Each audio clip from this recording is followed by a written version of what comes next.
ahí cuando me den bueno, breve, es una breve presentación, dos o tres pequeños ejes. Tiene algo de formal la presentación, ¿no? Es inevitable. Ante todo, dar la bienvenida, agradecerles. Nosotros somos un pequeño grupo de estudios en investigación en el marco de la universidad, con un nombre medio largo, porque a veces quedan esas cosas, grupos de estudios históricos sobre clases, conflictos sociales, bueno, no importa, el nombre es una cosa, pero lo importante es el contenido, ¿no? Ya desde hace varios años venimos trabajando un poquito a contracorriente, con mucho voluntarismo, es inevitable decirlo de esa manera, ¿no? Tratando de formar compañeros y compañeras como investigadoras, ¿sí? Algo que es parte de la función esencial de la universidad, pero que sabemos que en nuestra universidad nos cuesta un montón porque tenemos poca tradición de investigación y porque, eso también hay que decirlo, no contamos con un banco partido al medio, no hay fondos, no hay nada, ¿no? Entonces le ponemos un poquito de miras, obviamente tratamos de hacer con lo poco que hay, lo que se puede, pero entendemos que la docencia va con la investigación, con la divulgación, con el debate y que es una actividad formativa. Y en ese marco hacemos este tipo de actividades. Bueno, esto lo pasamos ahora, pero en realidad creo que desde el 2016, 2017 empezamos a hacer estas actividades, han pasado por acá en distintas conferencias, compañeros,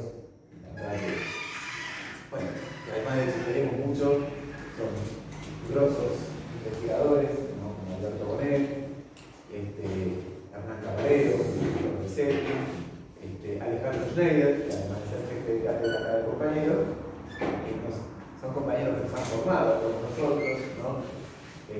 Adrián Piva, que bueno, que también nos dirige, ¿no? Tenemos, y digamos, poco a poco, incluso en marco de pandemia, tratando de hacer unas actividades de streaming, pero no es lo mismo.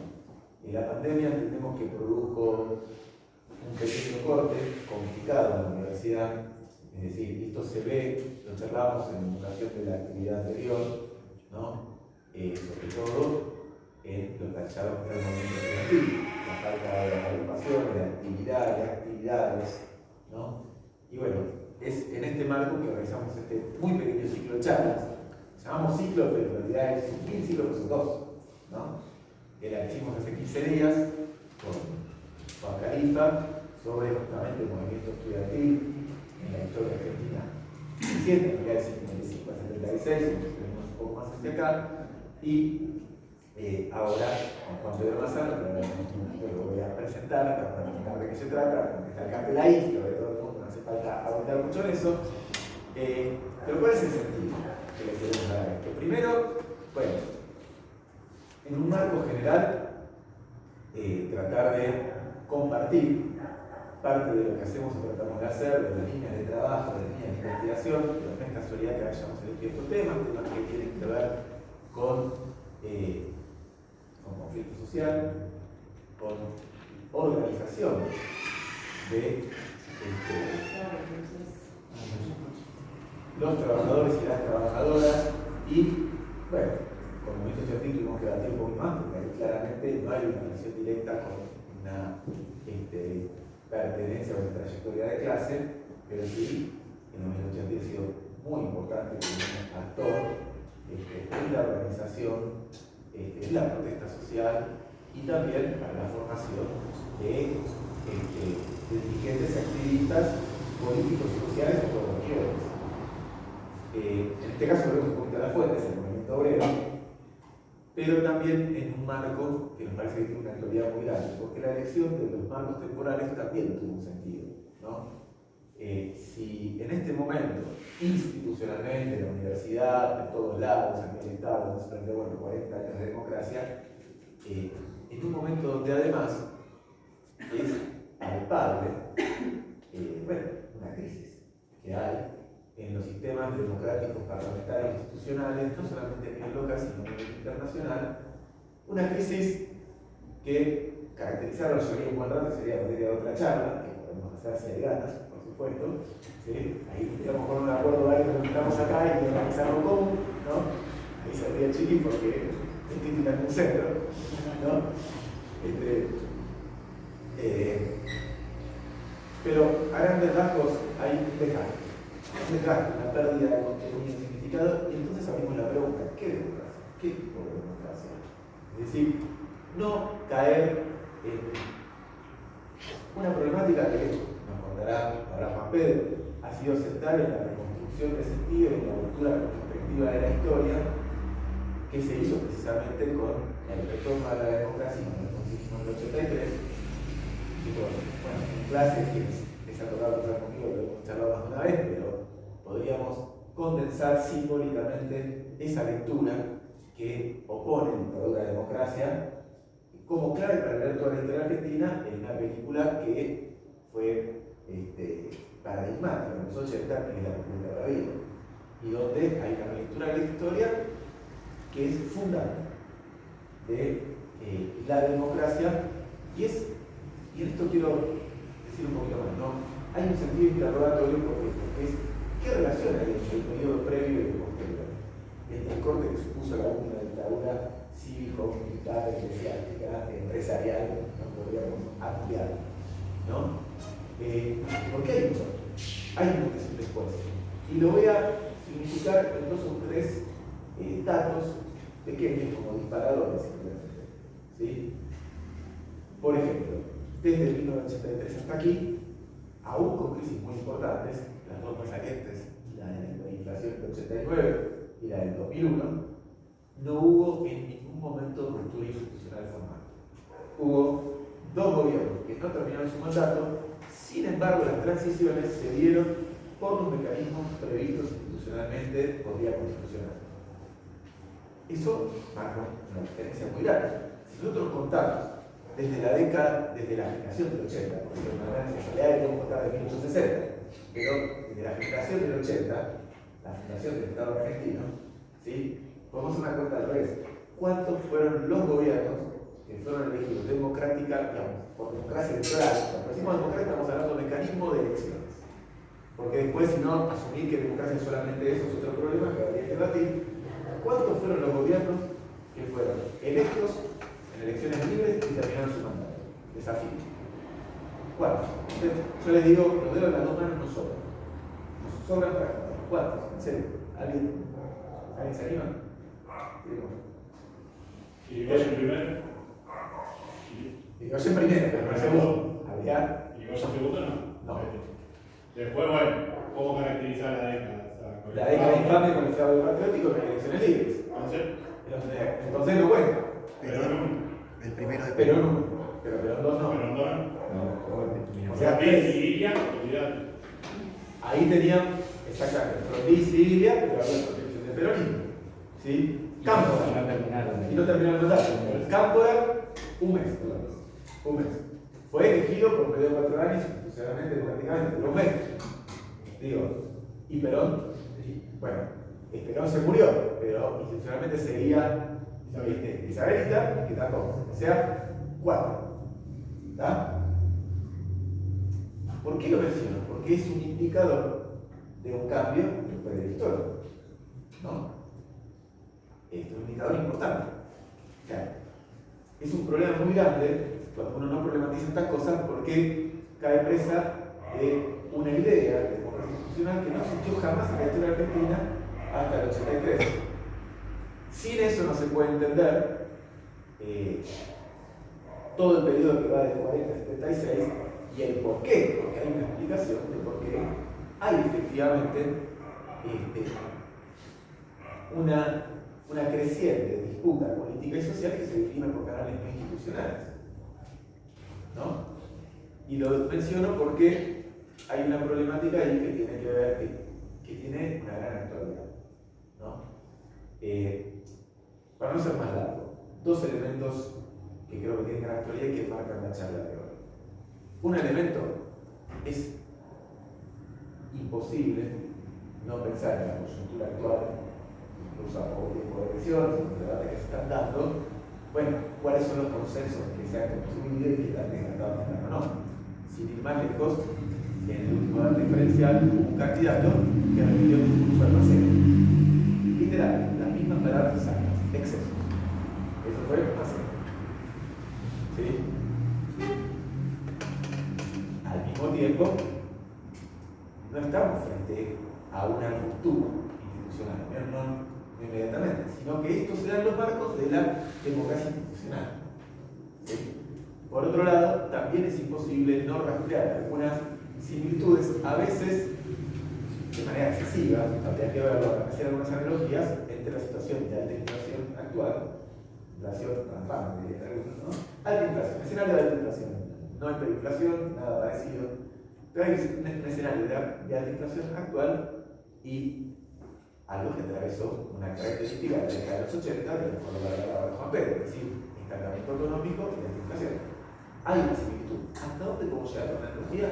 Esos temas para debatir después de la exposición, por caso, ¿no? Intercambiar. ¿Sí? Bueno, este es el marco general de por qué nos parece interesante tener esta charla, además invitar a Juan Pedro, que, bueno, ahora les voy a comentar, ¿no?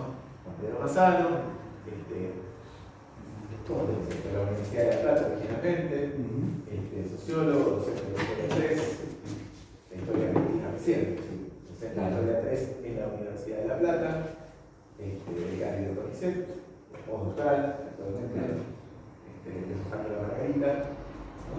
Sí, a ver si hay. A ver si hay vida después de la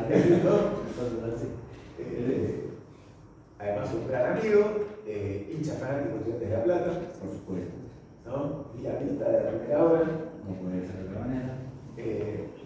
Nada, me parece que no hay mucho más que agregar. ¿Sí? Simplemente dejarlos acá con Juan, para dar una exposición inicial, interés, digamos, más o menos prudencial, y después tratar de abrir el intercambio y el debate sobre la base de esta exposición. Bueno, me acabo de enterar que tengo que hacerme cargo del 50% del ciclo de Chaco. Cuando 50% está a mi cargo, es un porcentaje importante. Ya vamos a hablar de muchos porcentajes que haya sido. Subimos Claro, subir el precio. Justamente voy a arrancar, si bien la charla es sobre sindicatos, gobiernos y conflictos en la transición democrática, voy a arrancar desde el contexto económico. Algunas cositas nombraba Matías recién. Mi idea es presentarles una serie de variables para entender el contexto económico, porque sin ese contexto económico es muy difícil entender el conflicto. No sé, el conflicto sindical sobre todo, pero no solo el conflicto sindical. Puede ser un poco árido, puede ser un poco aburrido, prometo que no va a durar demasiado. Después vean si en estas épocas de promesas electorales yo cumplo las mías. El primer gráfico que les quería mostrar es la evolución del Producto Bruto Interno de la Argentina, su evolución desde 1964 hasta 1990. ¿Qué es esto? La cantidad de bienes y servicios que se producen en la economía argentina, cuánto varía de un año al otro, si hay más, si hay menos.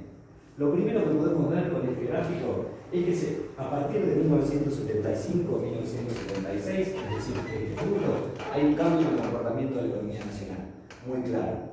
Se pasa de lo que era el ciclo económico previo, por decir de industrialización por sustitución de importaciones, conocido como el stop and go, ¿no?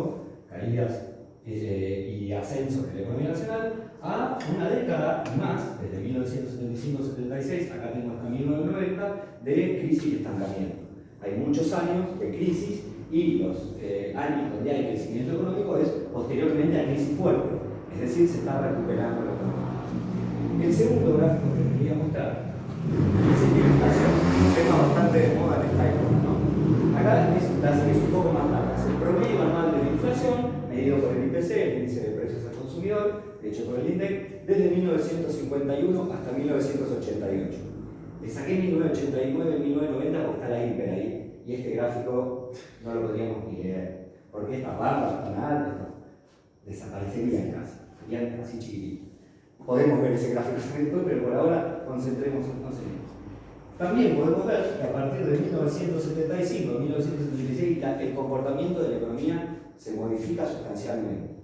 Nosotros vemos que hay algún pico de inflación, por ejemplo, en 1959, es el año de Alzogaray en el Ministerio de Economía durante el gobierno de Frondizi, hay que pasar el invierno en la famosa clase de ministro de Economía, con un índice anual de inflación cercano al actual, 118% anual. Más o menos el año 2023 es más o menos este periodo. Ahora, a partir de 1975, que yo lo he puesto todo, 1976, el comportamiento de la inflación en Argentina cambia abruptamente y por una década. Nosotros, si vimos el gráfico anterior, vimos que la economía crecía en el ciclo anterior y coexistía con niveles de inflación inferiores al 50% anual, pero con niveles de inflación. O sea que cierto nivel de inflación con crecimiento era posible. Pero a partir del 75-76 tenemos altos niveles de inflación, muy altos, y además crisis económica. Es decir, lo que se conoce como estagflación, y por eso también se lo llama, este periodo, se lo llama internacionalmente la década perdida. Por ejemplo, vieron que se habla muchas veces del Rodrigazo y de la alta inflación del Rodrigazo. Es este punto del Rodrigazo. Esto es 1976. Estamos casi en 450% de inflación anual. Los años de menor inflación, entre los 80 y fines de los 70, el promedio está cerca del 100% anual, cuando hay menos inflación. 1983, 84, 85, sobre todo 84, 85, superando el 500% de inflación anual. Eso es lo que se conoce como hiperinflación rampante, está arrancando, ¿no? Es decir, en el comportamiento de la inflación también vemos un abrupto cambio del comportamiento de la economía nacional. Esto es el salario real promedio, desde el 73 al 90, un poco más corto acá. Salario real es la cantidad de cosas que se pueden comprar con un salario. Cantidad de papa, carne, televisores, autos, etc. Bienes y servicios. ¿Qué es lo que vemos? También, 1976, una caída abrupta. Es el salario real promedio de todos los salarios que hay en la economía, el promedio. 1976, la caída es abrupta. Hay algunas recomposiciones, 1980, 1984, el primer año del gobierno de Alfonsín, pero los niveles nunca recuperan los niveles de los 70 y la tendencia es claramente decreciente. Es decir, los salarios reales en la Argentina después del 76 siempre estuvieron en niveles inferiores a como estaban antes. Índice de pobreza, 74-89. Hay algunos años donde no se expidió, entonces hay algún salto temporal acá, 74-80. Sin embargo, lo que podemos ver igualmente es que a partir de la dictadura militar, 81, ¿no?, los niveles de pobreza en el país se duplican. Y en el caso de la hiperinflación, llega hasta niveles cercanos a los actuales, 38,29. Esto medido por el INDEC también. El promedio durante toda la década está entre 10 y 20% de la población bajo la línea de pobreza, ¿no? Cuando los niveles previos a los 80 eran de 4, 7, estamos hablando de grandes cambios en el comportamiento de la economía y de la estructura social. Desocupación, salto también en el 81, en realidad acá hay un temita técnico porque está la tasa de actividad, pero lo que sí podemos ver es que en los 80 la desocupación también tiende a crecer y se estabiliza a niveles superiores a los previos. Sí, lo creo por ahora, ahí vengo además, un poco sobre finanzas. Y el último de los gráficos que les quería mostrar, espero haber sido lo suficientemente rápido y un poco aburrido con la parte económica, es la distribución funcional del ingreso. Me acabo de dar cuenta de que combina P, es participación de los asalariados en el PBI. Es decir, cuánto el PBI, esa cantidad de bienes y servicios que se producen en la economía, va para los salarios, ¿no? ¿Qué es lo que vemos? 1976, una caída abrupta de la distribución funcional del ingreso, muy pronunciada, ¿no?, del 48,2, cercano al 50-50, como se dice normalmente, de esa torta, esa cantidad de bienes y servicios que se producen, a una caída del 31, ¿no? 17 puntos que caen. Y después hay recuperaciones parciales. Recordemos igualmente que esto es el pedazo de la torta que va al salario, así que el año que cae el PBI la torta es más chica. Podés tener más porcentaje de la torta, pero si la torta es más chica, realmente hay más para salario. Pero igualmente lo que se ve es que la tendencia es decreciente. Por supuesto, en la hiperinflación es el pozo. Bien, ¿qué es lo que quiero mostrarles con todo esto? Primero, algo que es muy claro. La economía argentina, después de la llegada de los 70, es otra. No funciona como funcionaba antes. Y sin eso no podemos entender el conflicto sindical de los 80. Muchas veces se interpreta el conflicto sindical de los 80 como una mera oposición política entre peronistas y radicales. No quiere decir que eso no exista, pero explicarlo solo por ello es insuficiente. Espero que este primer punto se haya podido comprender. El segundo punto, que creo que es importante entender, además de la importantísima herencia económica que deja la dictadura a la democracia, al régimen republicano, es que a pesar de todo esto, tenemos que retener otro dato importante. La gran mayoría de los sectores populares y de los trabajadores sigue estando bajo regímenes formales de trabajo. Está en su gran mayoría en blanco actualmente. Y los índices de sindicalización del trabajo en blanco también eran muy altos. Por lo tanto, son los sindicatos, las organizaciones, que representan a la mayoría de los sectores populares y por lo tanto van a ser los principales protagonistas de los conflictos que impliquen la representación de los sectores populares. Eso va a cambiar muy profundamente a partir de los 90, ¿no? Con el crecimiento de la desocupación, con el crecimiento muy fuerte de los trabajadores informales, de los trabajadores negros, que ya no tienen representación en los sindicatos, salvo parcial, ¿no? Justamente en los 90 surge y se funda una central sindical que representa también a desocupados y a trabajadores en negro, la CTA. Pero hasta ahora, acá tenemos solamente a la CGT. Como justamente la gran masa de trabajadores y trabajadoras del sector populares sigue estando, en su gran mayoría, en trabajos formales, en blanco y sindicalizados, son los sindicatos el protagonista principal del conflicto. Bien, además de la herencia económica de la dictadura le deja a la democracia una herencia más, que es la herencia laboral. ¿En qué sentido?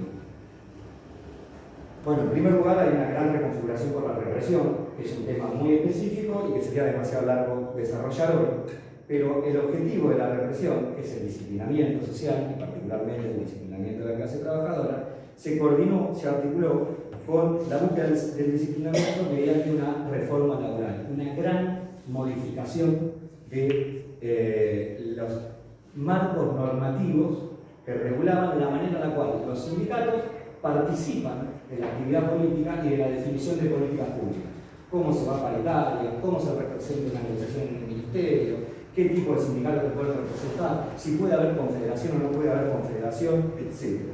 Es decir, si a la represión, esta foto me quedó un poquito chica, si a la represión, esta es una foto de la represión durante el paro de marzo de 1982, de la época más tranquila de la dictadura, por así decirlo.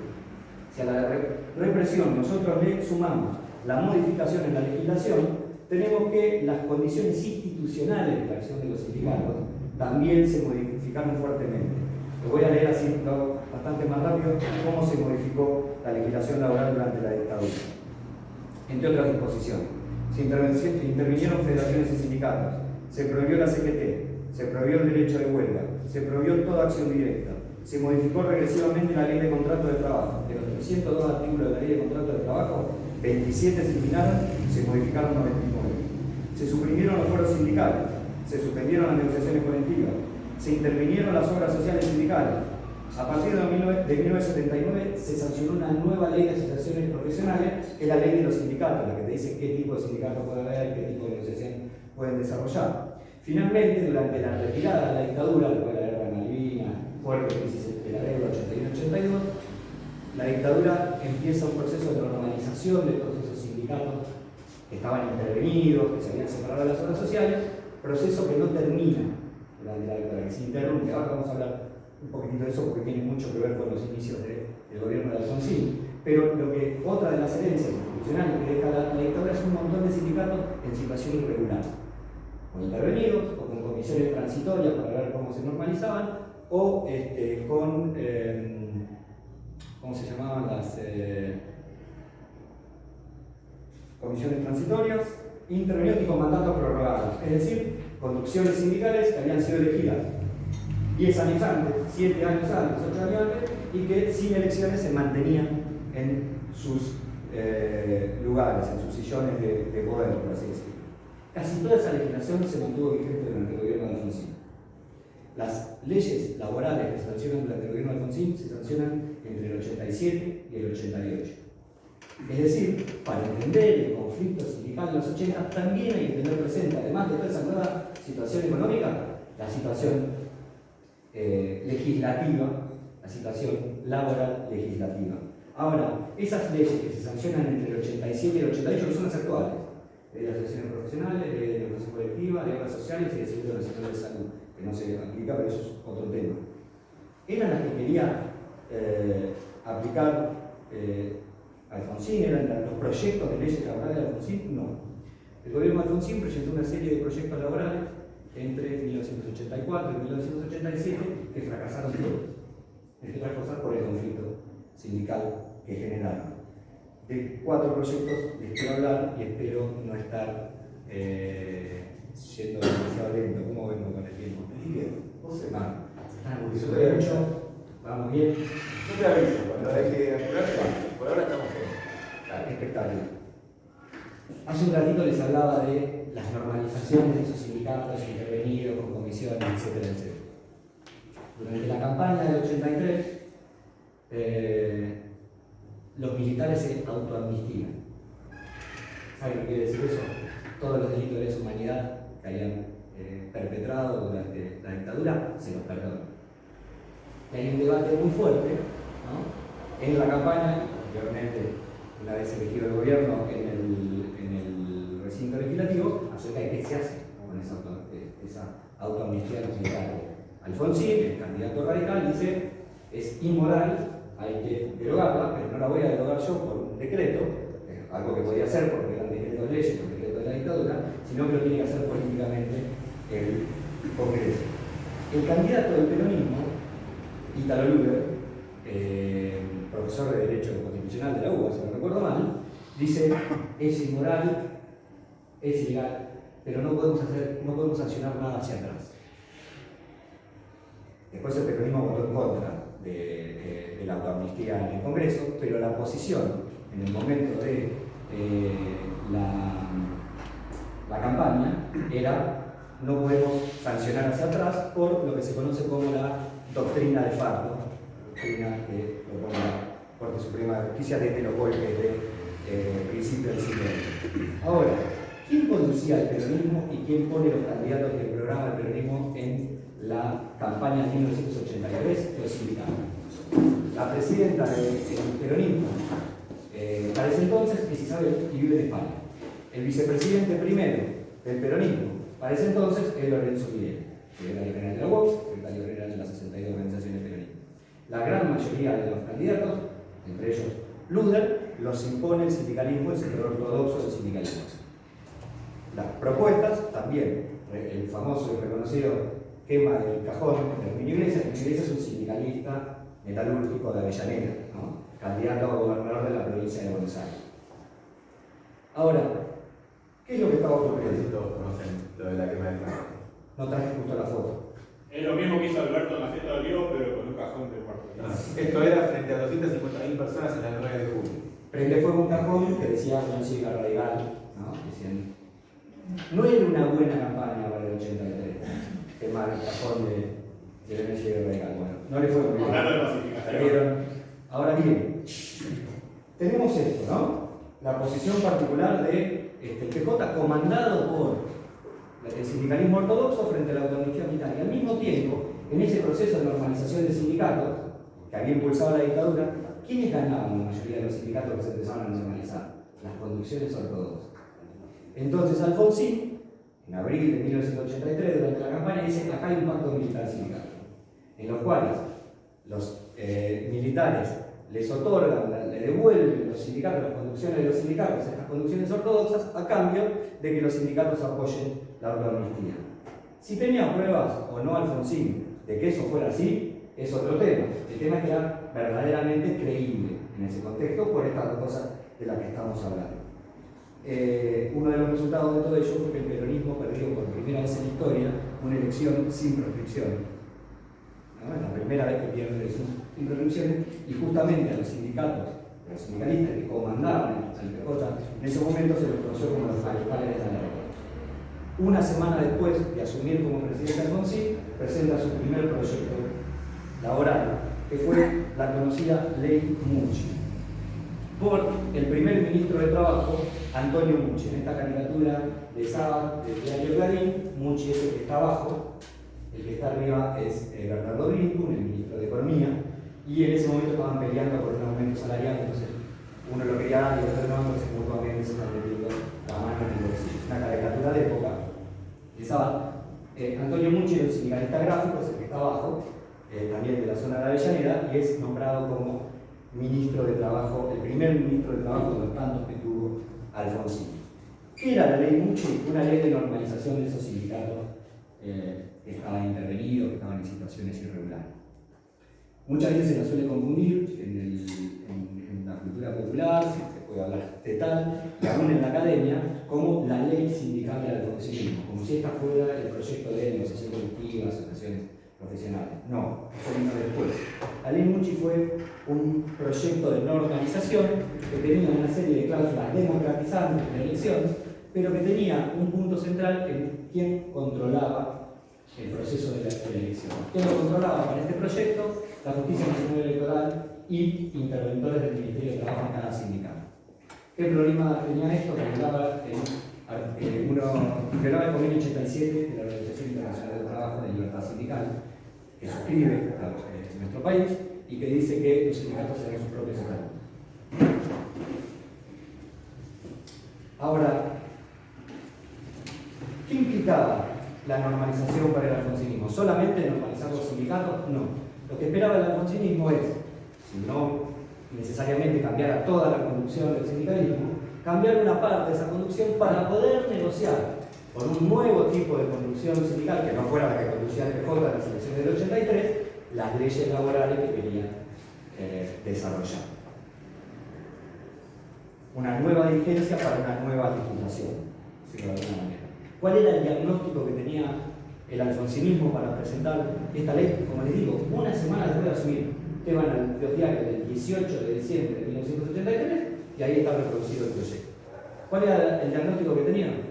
Como dictadura y democracia, como señalaba Matías hace un rato, eran los polos de oposición claros en la política argentina y por fin la democracia había triunfado sobre la dictadura, sobre el autoritarismo. Los resabios de autoritarismo tenían que ir retrocediendo, tanto en la sociedad como en el interior de los sindicatos. Ahora bien, nosotros podemos decir cualquier cosa de las conducciones sindicales peronistas ortodoxas, menos que son tontos, ¿no? Algo que ninguno de nosotros puede aseverar. Son los mariscales de la derrota, perdieron la elección, eran los que comandaban el PJ, pierden por primera vez una elección en el peronismo en su historia, y a la semana de que asume Alfonsín presenta este proyecto de normalización. Dejaron todas las divisiones que tenían de lado, reunificaron la CGT que venía dividida un mes después de la presentación del proyecto y movilizaron en contra de la sanción de la ley Mucci. Esta es una foto del diario Crónica de la movilización de la CGT contra el proyecto de la ley Mucci. ¿Cómo? Linda. Por ahí hay más. Sí, hay varios temas. Bien, retomo el libro. El gobierno presenta el proyecto por diputado, donde tenía mayoría, es aprobado, va a senadores, en senadores hay una gran negociación donde el peronismo consigue los votos de partidos chicos del interior, particularmente el Movimiento Popular Argentino, el MPN, votan los dos representantes, los dos senadores del MPN en contra de la ley, y la ley pierde por 2 votos.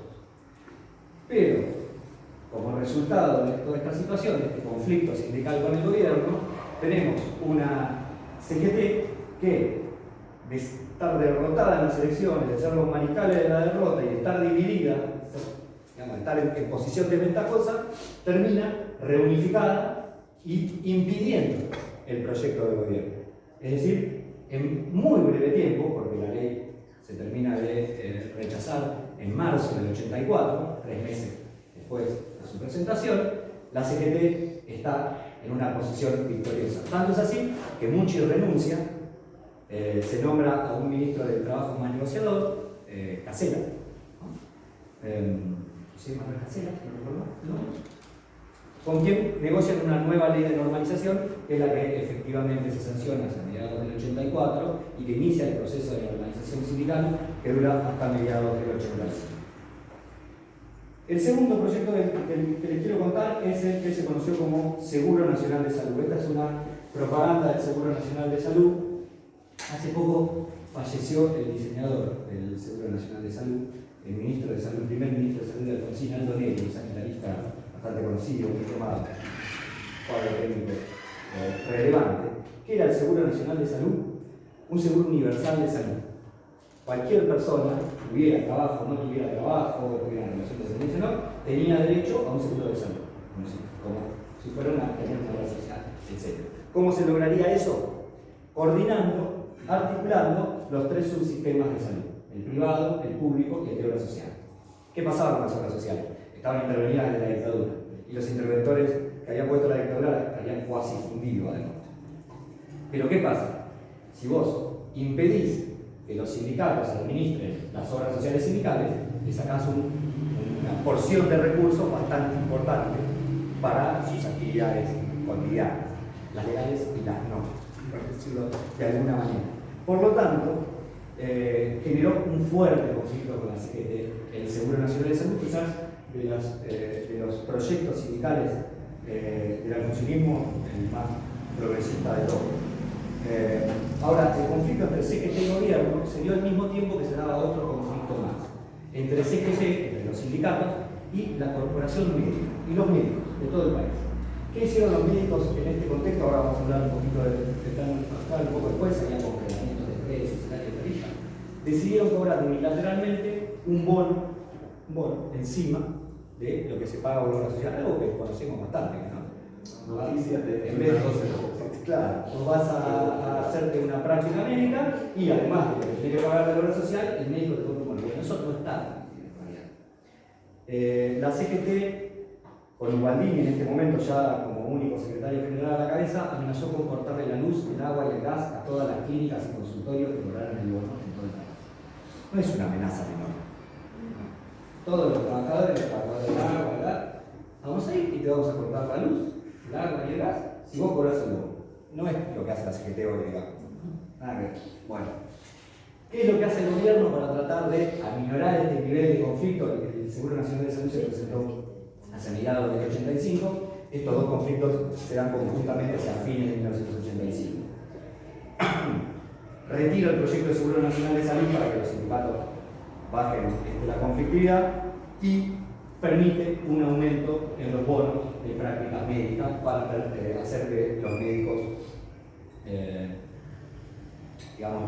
retrotraigan la decisión de cobrar el plus. Es decir, este proyecto sindical fracasa no porque vaya al Parlamento y sea rechazado, sino por propia iniciativa del gobierno para bajar el nivel de conflictividad del momento. Desde ese entonces, un personaje que sigue bastante vigente, actualmente dentro de Cambiemos, Cotino Silvia, el secretario de Salud secretario, es el que negocia la devolución de las obras sociales sindicales con cada uno de los sindicatos y la negocia individualmente. Se pasa a una estrategia distinta de reorganización de las obras sociales.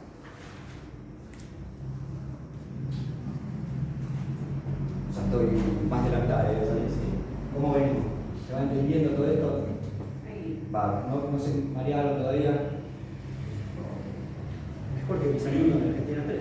Ya. El compañero de acá está nosotros también. ¿No? Supuestamente nosotros también, que ser historiadores. Bien. El anteúltimo de los temas sindicales durante el alfonsinismo que les quiero contar es el tema del manejo de los salarios. Como les dije, la dictadura había suspendido las negociaciones colectivas. Por lo tanto, ¿cómo se daban los aumentos salariales? Los daba el gobierno por decreto, unilateral para toda la economía. Todos los salarios se modificaban de la misma manera. Durante el primer año del gobierno de Alfonsín, se mantuvo ese esquema en realidad por varios años, pero se mantuvo el esquema de aumentos relativamente frecuentes. ¿Vieron el nivel de inflación que había? Bueno, los aumentos salariales eran de manera mensual, por lo menos los primeros 6 meses de manera mensual. Y eso explica también cierta recuperación del salario real que vimos en los gráficos del principio, ahí durante el ministerio de Bernardo Villa. Ahora, con esos cambios que nosotros vimos en la economía, el salario y la modificación de todo el salario de la economía, que es una variable importantísima de la economía que explica el consumo, por ejemplo, la mayor parte del consumo, cambió de función, no tiene el mismo papel que tenía el impulso del consumo, de la demanda, como se dice en la economía, mediante salario. Pero también no tenés los mismos mecanismos de canalización del conflicto salarial. Ese conflicto que interpela a los sindicatos principalmente. Si no tenés paritaria, están suspendidas, están prohibidas, ¿cómo canalizás el conflicto salarial? Y para un gobierno que llega al poder con un fuerte discurso antidictatorial, siendo democracia versus dictadura, mantener la suspensión de las negociaciones salariales que decretó la dictadura es un tema. Bueno, ¿cómo pensó el alfonsinismo la negociación salarial, el manejo de los salarios? Bueno, el primer año, los primeros 6 meses en realidad, aumentos mensuales. Pero a mediados del 84 empiezan a ocurrir una serie de cosas. La inflación se empieza a acelerar, se empieza a negociar con el Fondo Monetario Internacional, quizás otro tema relativamente actual, reestructuración de deuda, intento de pago, en el medio fracasa un intento de club de morosos de la deuda, que es otro tema demasiado largo para conversar hoy. El consenso de Cartagena, como se le conoció, otro tema, pero bueno. Brasil. ¿Cómo? A la Brasil. Claro, por ahí. Igual los más importantes eran Brasil, México y Argentina. Eso era, pero nosotros elegimos arriba en la cara.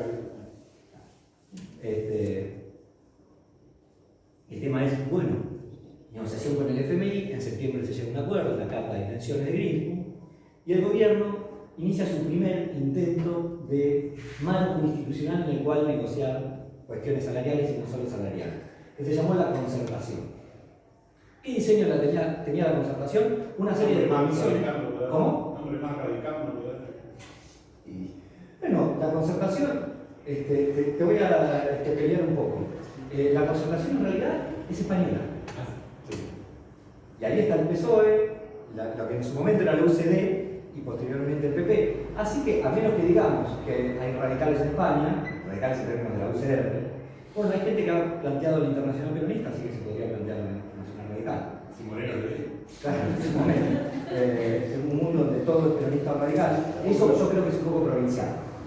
Pero la concertación es un diseño que se practicó unos años antes en España. No solo eso, ahora voy a otro punto. Volviendo, perdón, a la dimensión, igual está, bueno, el intercambio. La concertación implicaba una serie de comisiones donde se iban a debatir salarios, leyes laborales, obras sociales. Pero ¿qué pasaba? En primer lugar, era solamente consultiva. La decisión última la tenía el gobierno. O sea, el compañero se ríe, obviamente, si yo no puedo decidir nada, ¿para qué voy a participar? Básicamente es lo que pasó, tanto como empresario como por sindicatos. Llamaban a una reunión, iban. Además, había corporaciones empresarias muy importantes, por ejemplo, la financiera, que no eran invitadas. Iba, por ejemplo, el gremio bancario, la asociación bancaria, pero no iba la representante patronal. ¿Qué voy a negociar? Si ni siquiera la contraparte. O sea, un diseño bastante mal. Además de que fracasa y genera el primer paro nacional de la CGT, septiembre de 1984, en el marco además en el cual se está negociando con el FMI y esa negociación del FMI hace que los aumentos salariales en vez de cada mes empiezan a ser cada 3 meses, entonces el salario se retrasa. Los empresarios y los sindicatos dicen, che, ¿a vos te gusta? Lo voy a hacer bastante sintético y vulgar, ¿no? Más que fácil.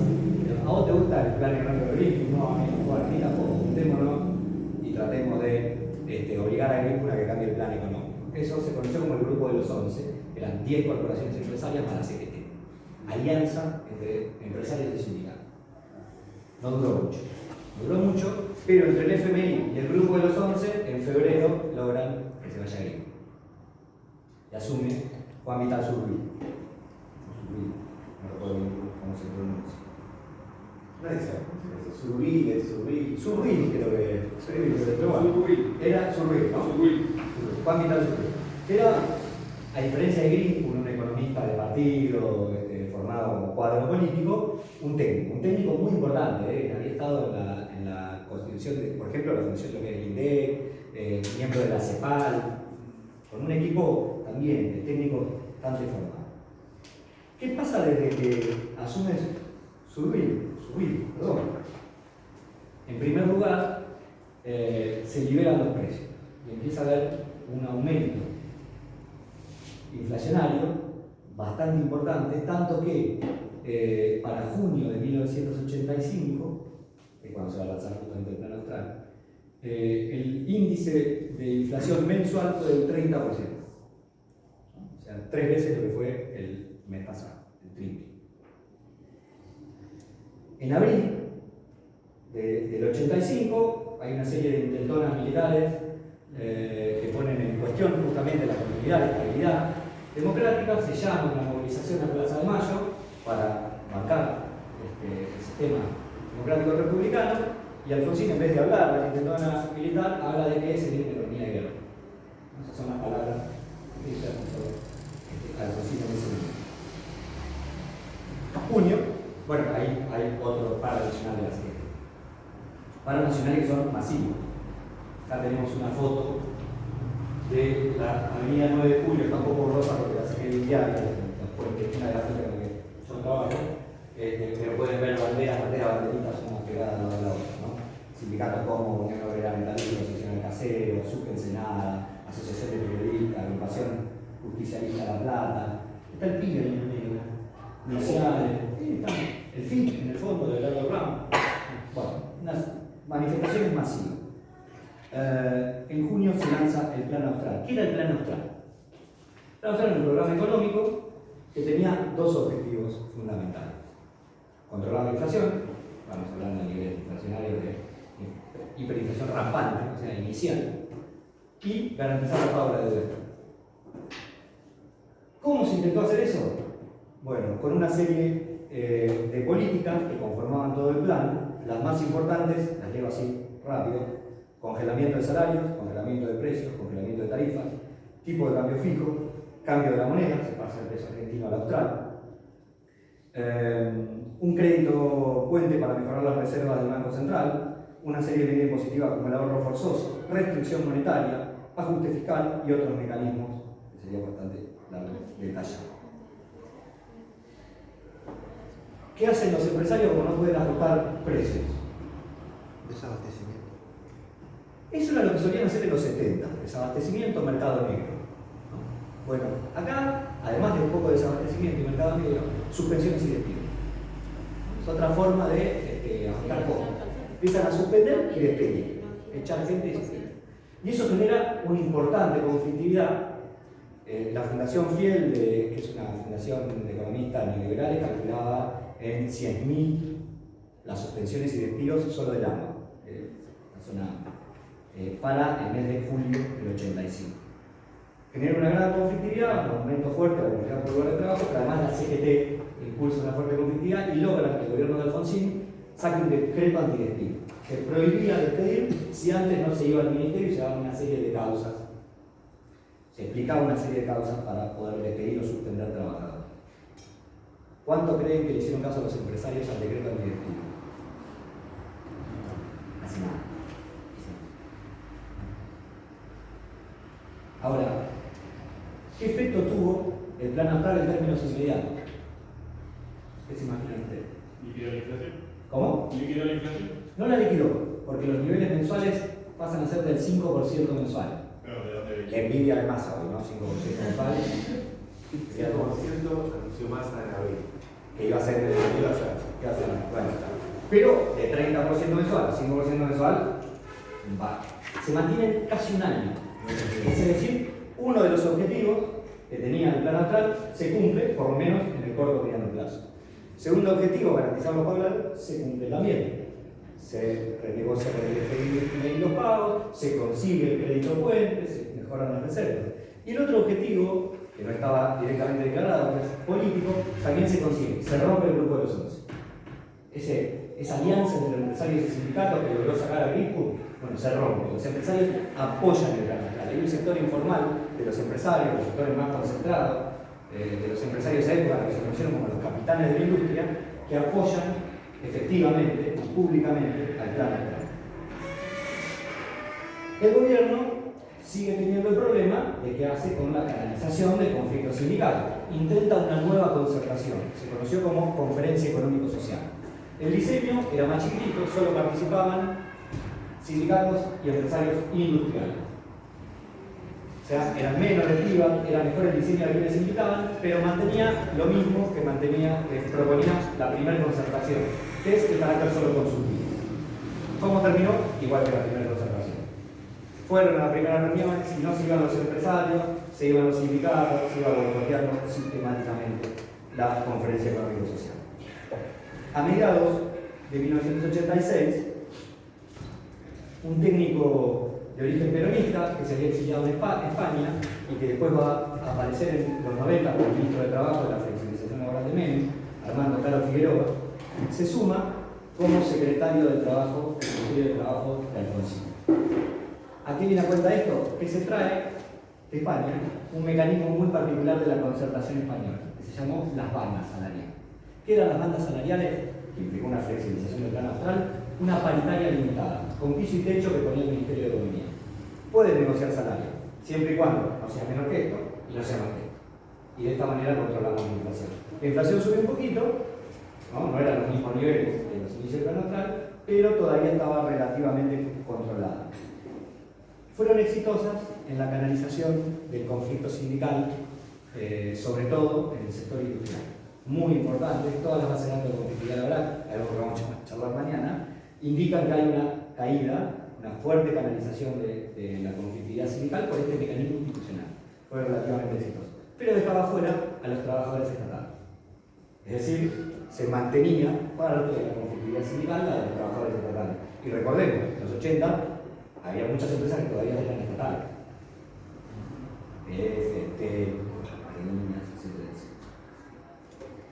Alrededor de ese mecanismo de bandas se empieza a conformar un nucleamiento sindical, una junta, para decirlo de una manera poco académica, de dirigentes sindicales que participaban de esas bandas, que se les conoció como los 15. Eran grandes sindicatos que participaban de las bandas y que se veían beneficiados y además tenían una propensión a la negociación. En otra época se los llamaba colaboracionistas, por ejemplo, durante la dictadura, son los mismos sindicatos que durante la dictadura tendían a colaborar con la dictadura, bueno, más o menos lo mismo. Por ejemplo, Jorge Triaca Padre, secretario general de Plásticos, sindicato de Plásticos, era uno de los líderes de los CINS. Jorge Triaca hijo, ministro de Trabajo de Mano. Claro. Y Triaca Padre, ministro de Menem, después. Sí, uno de los ministros de Trabajo, el anterior a Carlos Figueroa. Bien.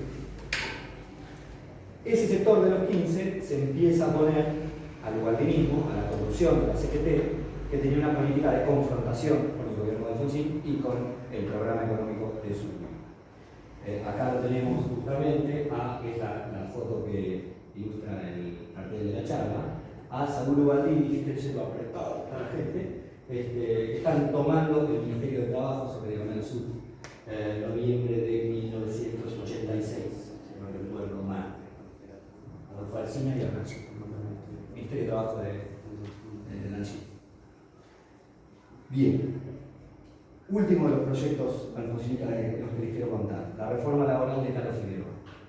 Durante 1986, Caro Figueroa, que pasa de subsecretario a secretario de Trabajo, técnico, abogado, que había estado en España, se había exiliado en España, y él participa como asesor de una de las centrales sindicales españolas, la UGT, la central sindical que está ligada al PSOE, a la socialdemocracia, a los radicales españoles, para ponerlo en los términos de compañeros. Ustedes ya no van a ser de Navidad. Pero Sánchez y Burrich,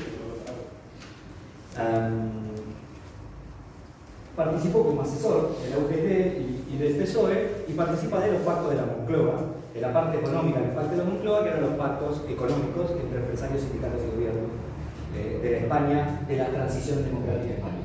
Y se trae, además de las bandas de flexibilización del plan austral son un diseño que trae de España, se trae una serie de proyectos laborales que tienen muchos puntos en común con las nuevas leyes laborales de España de la transición.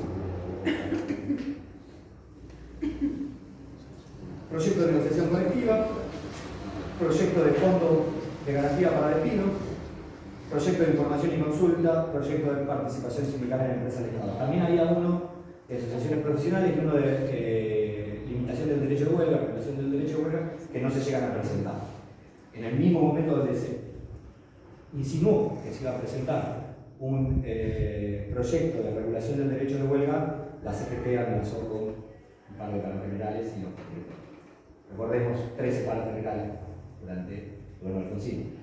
13, en realidad hay uno más, que está fuera de la memoria, que es un paro de movilización y misa, en el 9 de julio, en la avenida 9 de julio, cuando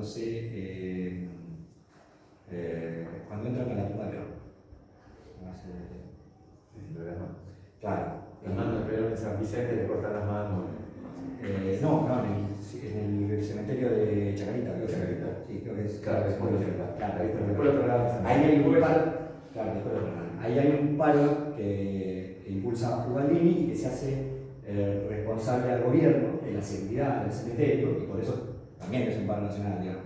Se lleva un cese de actividades. Justo estoy escribiendo sobre el tema, por eso lo tengo fresco. No está fuera de la memoria del canon de los paros generales contra el gobierno, porque si bien se hace responsable al gobierno, no es un paro contra la política económica. Es el único de todos los paros generales que hay durante los 80 que no es contra la política económica. Bien, les voy a contar muy brevemente y rápidamente, porque veo que ya estamos en las 9 menos 10. En 10 minutitos estamos. ¿De qué se trataban estos proyectos? Tenemos tiempo para debatir. Dale. El más importante era la de negociación colectiva, de manera resumida.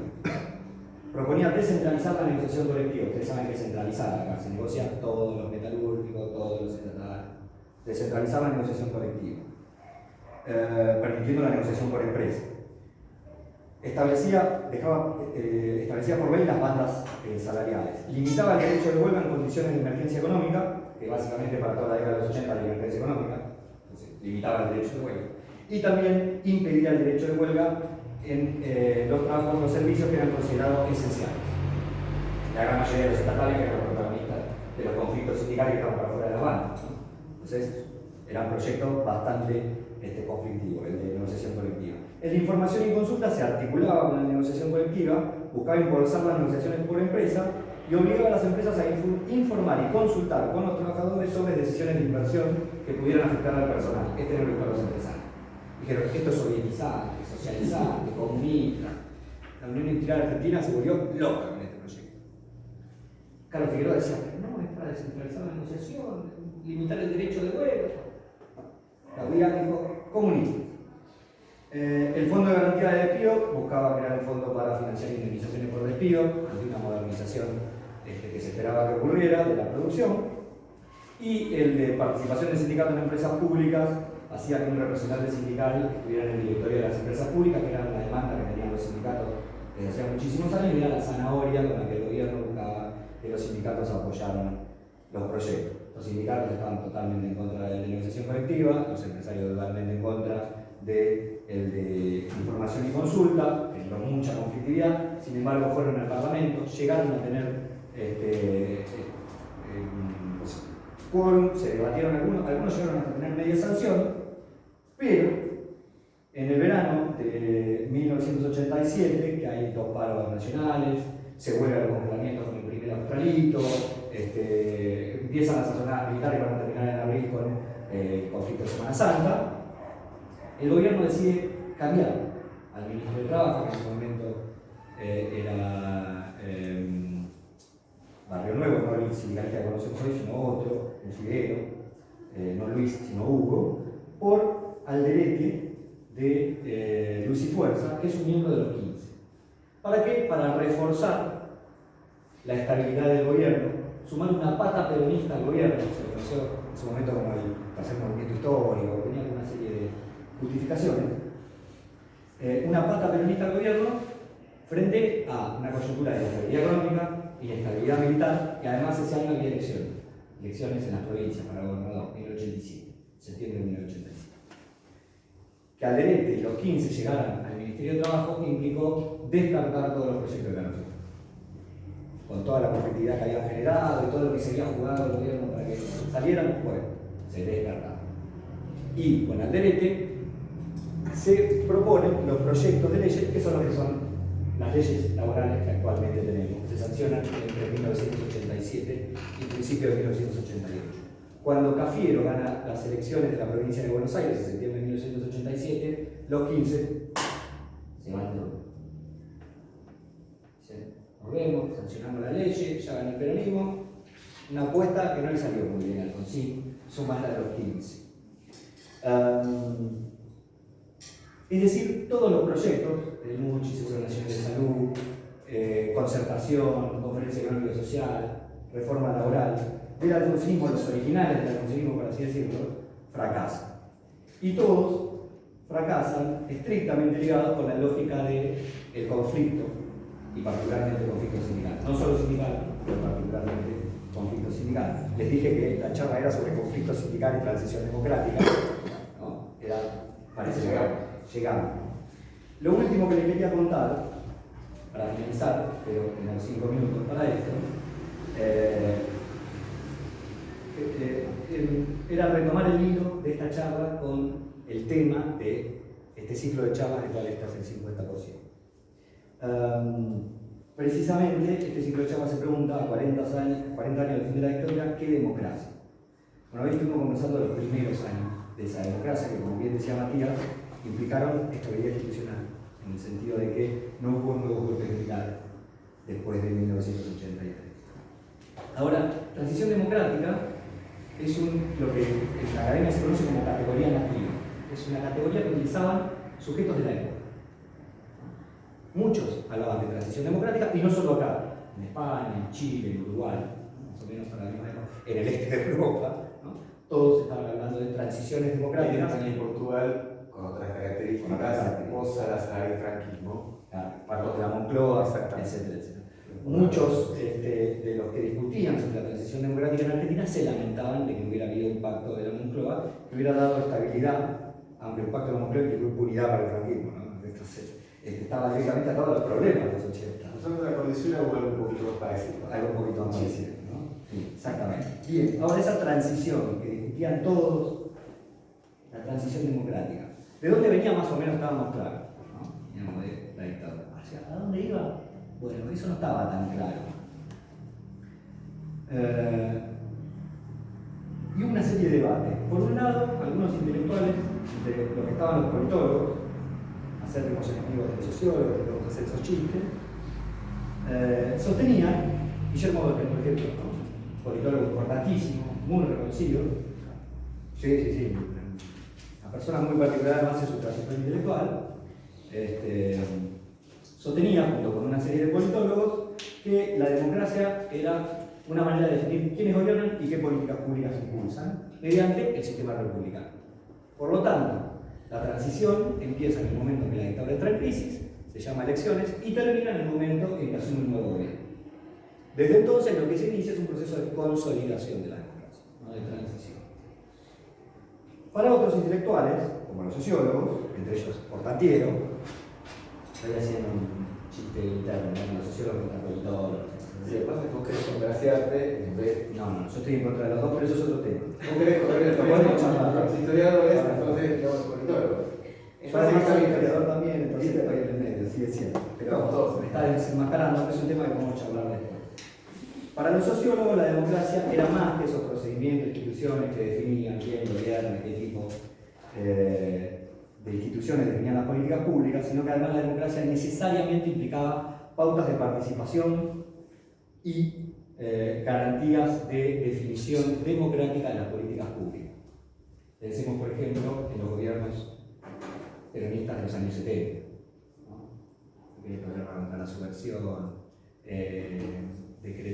cambio del Código Penal, el documento reservado, intervenciones de las provincias, etcétera, etcétera.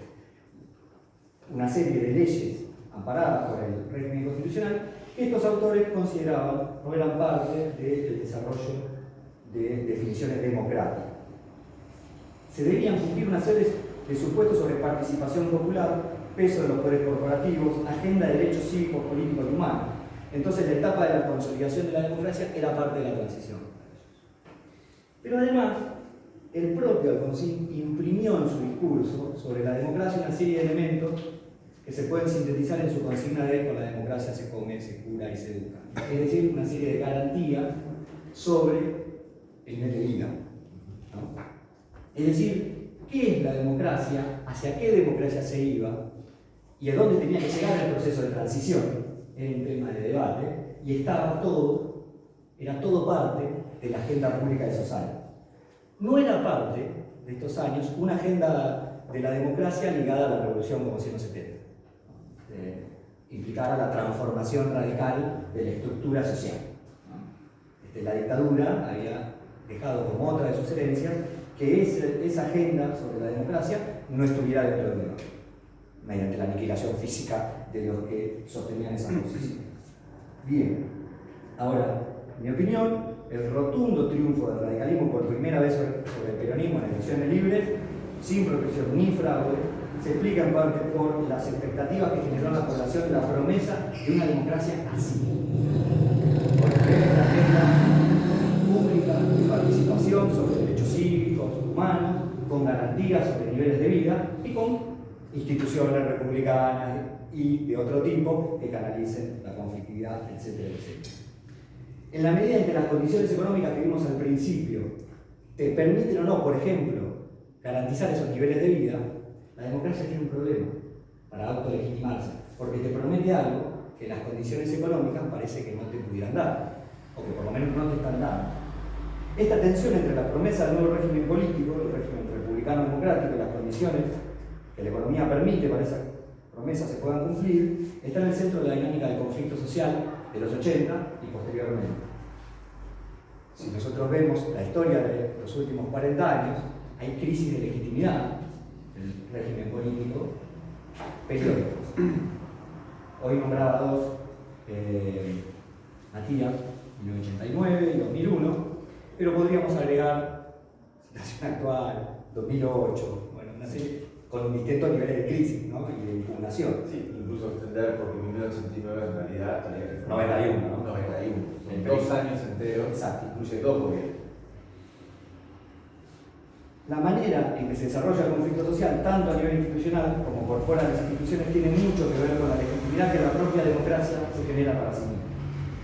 Por eso, cada tanto, tenemos crisis de legitimidad que son resueltas de manera muy distinta, pero que mantienen esa tensión. Por eso quería proponerles que, frente a ese qué democracia, pensemos en una democracia que promete una serie de cosas, pero entra en crisis de legitimidad cuando no las puede cumplir.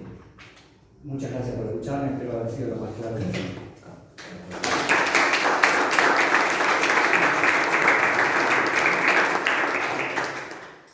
Bueno, si les parece, o sea, la idea era la exposición inicial y abrir ahora a preguntas e intervenciones, digo, no solamente preguntas, intervenciones, tratemos de no ser súper largos para poder circular el punto de la palabra y en todo caso devolver el ping-pong.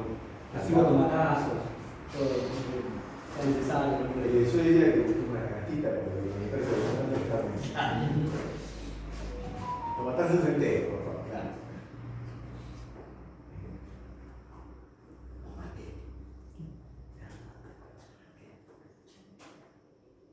Pensamos que el tomate lo dan acá, pues. ¿Cómo? ¿Perdón? Pensamos que el tomate lo dan acá. Lo daban acá, claro. O sea, por eso vi. Claro.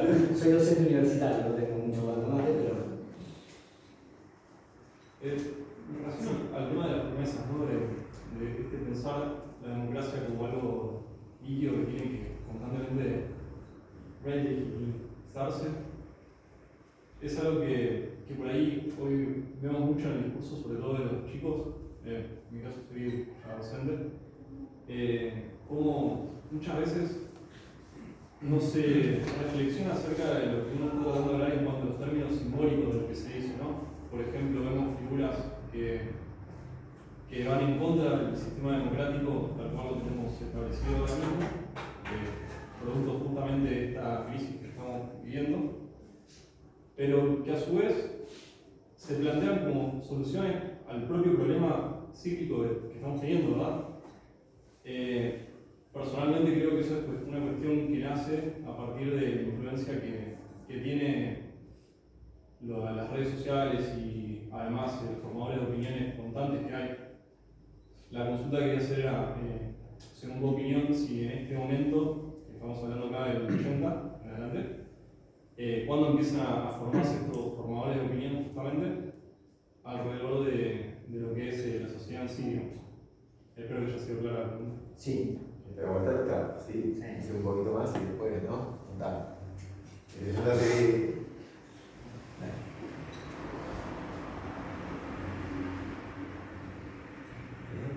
¿Algo más? Una reflexión, opinión, consulta. O sea, tampoco es así, ¿no? Puede ser un poquito más transversal. ¿No? Sí. ¿Por qué desde lo personal, no? Elegís esto. ¿Por qué elegiste el tema de investigación? Aparte, o sea, aparte del contexto, porque, o sea, el que estamos en fecha, No lo he visto ayer, así que. claro, por eso, hay siempre cuestiones personales, institucionales, algo que lo atraviesa uno. Estamos en fecha, pero el por qué. Excelente pregunta, no sé si no es para el psicólogo, pero no voy a hacerlo en este momento, pero si fuera. Gracias por la pregunta. Bueno, eso por la primera. Yo no soy un especialista en los temas de formación de sujeto de formación de opinión, tema que trabajo más bien lateralmente. Si bien los sujetos de formación de opinión son fuentes, ¿no? Vimos muchas fotos de diarios y cosas así. Yo creo que hay transformaciones que son más cercanas en el tiempo. Los 80, y que tienen que ver con el contexto político particular. Por ejemplo, varias de las fotos que vemos acá son de Clarín. El diario Clarín, en su sección económica, tenía una línea muy distinta para la dictadura. Y a partir de la dictadura cambia. Clarín era el diario desarrollista. Pero, ¿cómo? Claro, sí. Pero a partir de la dictadura, como no se podía criticar a Martínez Dios, la mayoría de los columnistas, de los muy buenos columnistas que tenía el diario Clarín, en la sección de economía, se van del diario. Entonces, uno puede hacer, esto no explica la forma de opinión actual, lo que quiero decir es, lo que uno tiene que hacer es investigaciones de casos para ver cómo se van transformando las líneas editoriales si uno habla de periódicos, hoy en día canales de televisión, etcétera, etcétera.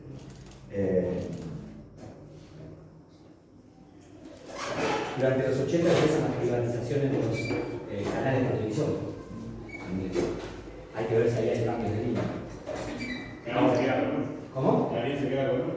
En los 90. ¿No 90? En los 90. Romay compra Canal 9. ¿Qué pasa?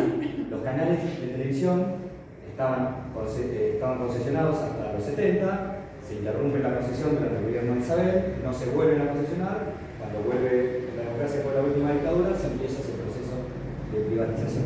Bueno, hay que analizar los cambios de línea. Las redes sociales ya es un tema que excede y además es muy novedoso. Ahora, yo sería muy cuidadoso en sostener una, no digo que sea lo que vos decís, pero en sostener una reacción directa entre discurso de medios y opinión de medios o de redes sociales, ¿no? Y opinión individual. Por lo que dije a la última parte de la charla, los discursos se encarnan en una situación de promesa incumplida de la democracia. No es casual, creo yo, que quienes están impugnando justamente el sistema democrático meten adentro de todo el problema del sistema democrático a los grandes cambios en los niveles de participación institucional. El populismo empieza con Irigoyen, dice uno de los candidatos, ¿no? O sea, el problema es el ISP, el problema es que votan mujeres. Y hablar que después empiezan a votar a mujeres, que antes eran consideradas incapaces porque el marido era el que tenía plata, no ella. La impugnación democrática, en este caso, se monta sobre una condición particular actual, que son las promesas incumplidas ¿Cuánto podemos decir que de la agenda de políticas públicas es resultado de nuestra participación colectiva? ¿Cuánto de las garantías de nuestro nivel de vida se están cumpliendo? Bueno, ¿qué peso en la explicación tienen las redes sociales y los formadores de opinión ahí? Y además de qué peso en la explicación, cómo se relaciona ese peso particular en términos causales con el resto de las cosas que están pasando, es la investigación a la que deberíamos ir. Yo no tengo una explicación definitivamente, pero tu pregunta, lo primero que me puntualiza es esto: organizar analíticamente el problema. Pero más o menos se contesta. ¿Por qué elegí el tema? Me lo sugirió mi director de tesis de licenciatura, Pablo Ligera, amigo en común, historiador, economista y toda una otra serie de cosas, brillante, y además gran amigo, en el cual además militábamos en una serie de iniciativas particulares que me vienen al caso. Yo había terminado mi carrera de sociología, de grado, en ese momento, y buscaba un tema que tuviera que ver con movimiento obrero, conflictos, etcétera, etcétera. Pero no tenía bien qué problema. En realidad, enfocaba más hacia los 70, y los procesos revolucionarios, etcétera, etcétera. Y Juan me dijo: mira, además de que es un tema que se está trabajando bastante, se está trabajando bastante bien, los 70, hay temas pendientes, relevantes para pensar la democracia hoy. Chupínate qué pasa con los sindicatos en la transición y qué cosas de la transición van continuando. Y arranqué por lo de mucho. Esa fue mi tesis de licenciatura. Cuando termino con la tesis de licenciatura, empiezo un doctorado y dije, bueno, miremos qué viene después.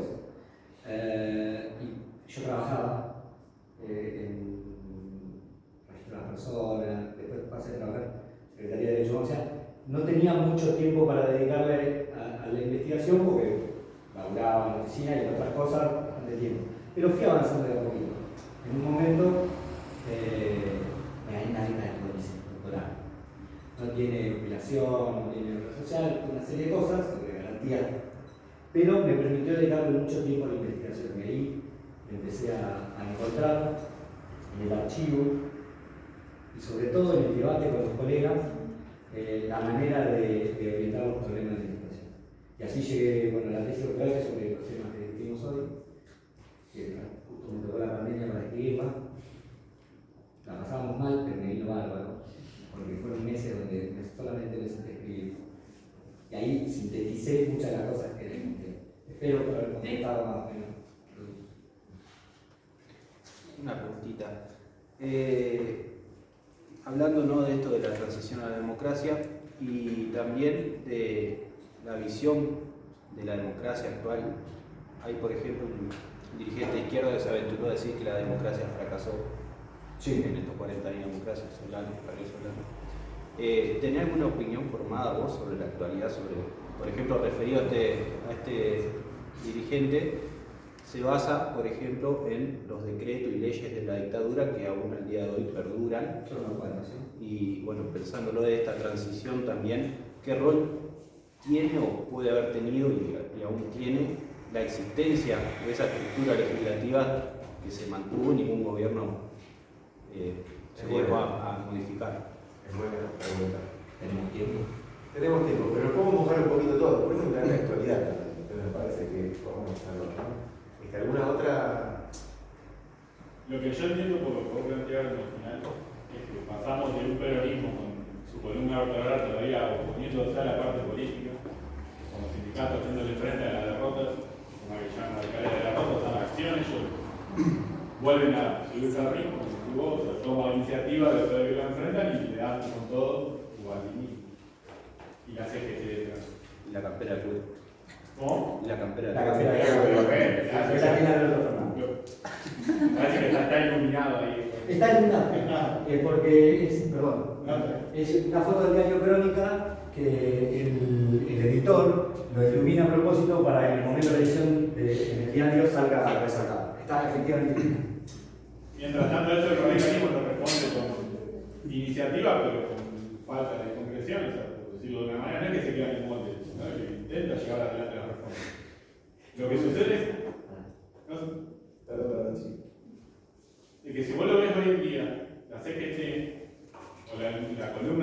y se dijo peronismo, se modificó por los datos que vos dabas al principio, o sea, no por la acción política que tuvo en los 80.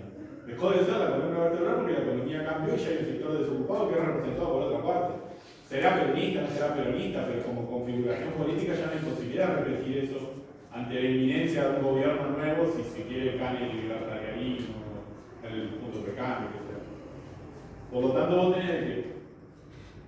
Hay una transición, si se quiere, que empieza ahora también o algo parecido, no lo sabemos, pero con toda una economía distinta que andás hablando del camino.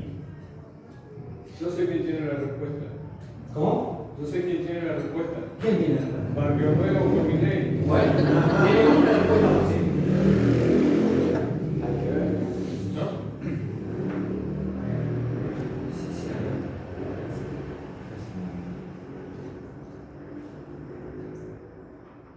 Si hay alguna otra pregunta de introducción. Bueno, por ahí creo que vamos a estar para escuchar. Bueno, la democracia fracasó. Bueno, ¿qué entendemos por democracia? La última intervención, ¿no? Si la entendemos en términos de los politólogos, no fracasó. Desde 1983 para acá, como bien sostuvo Matías al principio, los mecanismos institucionales del régimen político son efectivos, eficientes para todas las sucesiones de gobierno, aún en los momentos de mayor crisis. En ese sentido, la democracia no fracasó. En términos de agenda de derechos cívicos y de derechos humanos, bueno, hay debates muy fuertes, particularmente sobre la integración de los cumplimientos de derechos humanos al Estado, una serie de debates que son muy importantes y que hay que dar.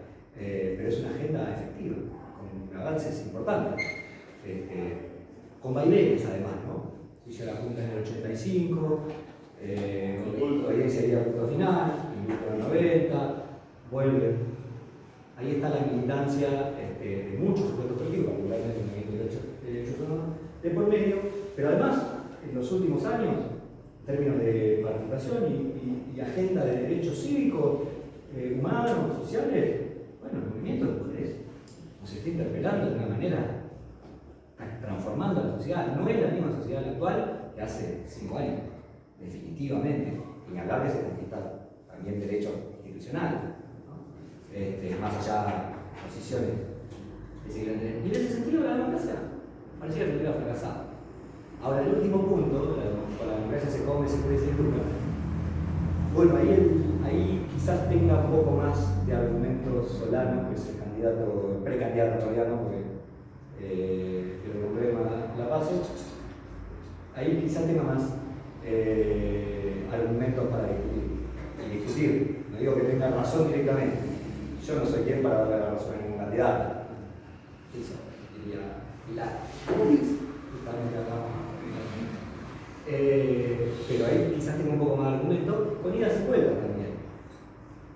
Vayamos, perdón que sea tan hiperinflación, 1989, 38,29 la pobreza. ¿Cuánto midió el otro día salió el número? 40 y 41. Sí, por ahí. Pobreza reciente. O sea, ese año pasan a ser pobres. Sí. Ahora estamos hablando del 40% de la población que es pobre desde hace tiempo. 40% también, un poquito más arriba, fue año 2002 por devaluación y después bajó. Pero estamos hablando de esos dos momentos y ahora estamos hablando desde el 2015 para acá, no baja la pobreza del 30%. Claro, no baja del 30%, que en los 80, en 2015, porque son los últimos dos gobiernos los que han empezado a subir. Medidas conservadoramente, por decirlo de una manera, como la media del que por ingreso, porque después si vos le Aquí estamos hablando siempre por ingreso. Sí, estamos hablando siempre porque es igual, el INDEC también pide la gana, que es otra forma de medir, pero sí, estamos viendo de manera conservadora por ingreso. Ahora, estamos hablando que durante estos años, con estos comportamientos de PBI, o sea, economía en crisis, y con esos niveles de inflación, la pobreza era del 20%. Bueno, hay que pensar si ahí la promesa democrática de con la democracia se come, se puede, se educa, no está fracasando. Es una pregunta interesantísima y creo que tiene aristas para charlar largo, entendido. ¿Cómo era tu nombre? Porque te Agustín. Agustín. Chiqui. Sí. Chiqui, además de los cambios estructurales, que sí, efectivamente, ahí hay que ver además lo que se llama la estructura ocupacional de Argentina, cuánto crecieron los servicios, cuánto se retrajo la industria, hay una serie de problemas muy particulares, los he trabajado en otros escritos, pero bueno, no viene al caso. También tiene que ver el proceso político-social, para pensar, por vuelvo directamente ligaste con el peronismo y el papel que tenía el interior del peronismo. Durante los mismos 80.